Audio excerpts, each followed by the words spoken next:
Welcome back to our journey through the Bible. Today's story is about one man who stood alone against 450 false prophets and proved that our God is not just a God, the only true and living God. Our story takes place during one of the darkest periods in Israel's history. A wicked king named Ahab sat on the throne, and he had married an even more wicked woman named Jezebel. Jezebel was a Phoenician princess who worshipped a false god called Baal. She was determined to make all of Israel worship Baal as well. Under their influence, the nation turned away from the Lord. They built temples to Baal and set up idols everywhere. Jezebel even hunted down and killed prophets of the Lord, systematically trying to wipe out the worship of the true God. It seemed like evil was winning. God had a prophet, a man named Elijah. One day, Elijah went to King Ahab with a powerful message from God. There would be no dew or rain for years, except by Elijah's word. He announced a supernatural drought that would last for 3.5 years. By stopping the rain, God was showing that Baal was powerless. This was a direct challenge to Baal, who was supposedly the god of storms and rain. After delivering this message, God told Elijah to hide. Ravens brought him food, and he drank from a brook until the brook dried up. God sent him to a widow, where God miraculously provided for them throughout the entire drought. The land of Israel was devastated by famine. People and animals were dying. King Ahab blamed Elijah for all of it. After 3 years, God told Elijah, "Go, show yourself to Ahab, and I will send rain upon the earth." When Ahab saw Elijah, he said, "Is it you, the troubler of Israel?" Elijah replied, "I have not troubled Israel.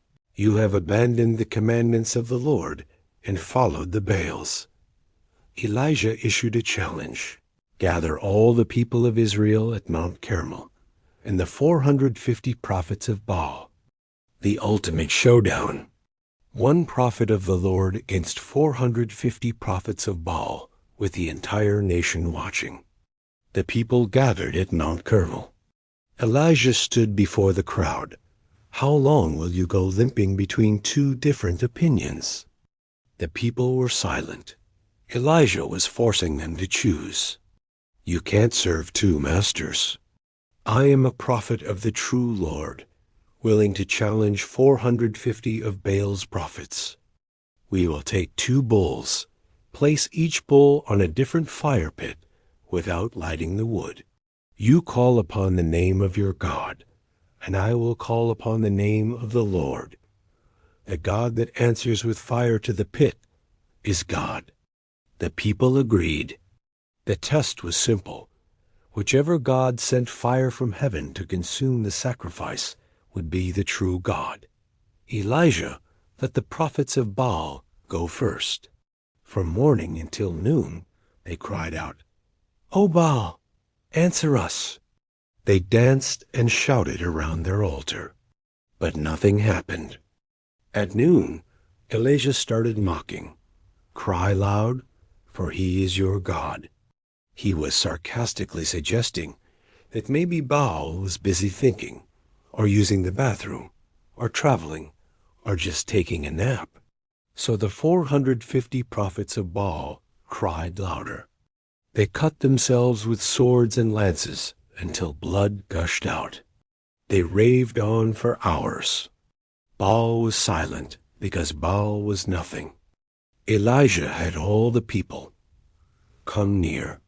As they watched him repair the Lord's altar they had torn down, he took 12 stones, one for each tribe of Israel, rebuilding the altar in the name of the Lord. He also dug a trench around it, arranged the wood, and placed the bull on top. He insisted everyone fill 4 jars with water and pour over his sacrificial offering to the Lord, damping the wood and filling the trench. He made sure everyone knew this was not a trick. They did. The water ran all around the altar and filled the trench. Everything was soaked.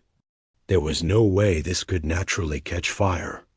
Elijah stepped forward at the time of the evening sacrifice. There was no shouting, no dancing. Everyone stood in silence. A simple, quiet prayer. O Lord, God of Abraham, Isaac, and Israel, let it be known this day that you are God in Israel, and that I am your servant. Answer me, O Lord, answer me, that this people may know that you, O Lord, are God, and that you have turned their hearts back. Then it happened. The fire of the Lord fell and consumed the burnt offering, the wood, the stones, the dust, and licked up the water that was in the trench. This wasn't ordinary fire. This was the fire of God. It consumed everything. When all the people saw it, they fell on their knees and cried out, "The Lord is God." The choice was made. The question was answered. Elijah then commanded the people to seize the prophets of Baal. This wasn't cruelty. It was justice. False prophets had led the nation into idolatry and destruction, and according to God's law, this was the consequence. Elijah instructed Ahab to eat and drink. The drought was about to end. Elijah climbed to the top of Mount Carmel and bowed in prayer. He sent his servant to look toward the sea 7 times. The 7th time, a little cloud like a man's hand is rising from the sea. That small cloud was the beginning. The heavens grew black with clouds and wind, and a great rain fell. After 3.5 years, God sent the rain, showing he was Lord over everything. So what can we learn from this incredible showdown? The Lord alone is God. All other gods are false. Today we might not worship statues of Baal, but we can still have false idols. Money, success, power, approval, or comfort. Anything we put before God is a false god that can never satisfy us. Elijah forced the people to choose. We also have to choose. Are we with God? You can't serve 2 masters. Elijah, one person stood alone with God as a majority. He was never really alone. When you stand for truth, God stands with you. After Israel returned to the Lord, God sent the rain and restored them. When we return to him, he restores what was lost in us. The Lord proved on Mount Carmel that he is God. The challenge Elijah gave Israel is the same for us today. Who will you serve?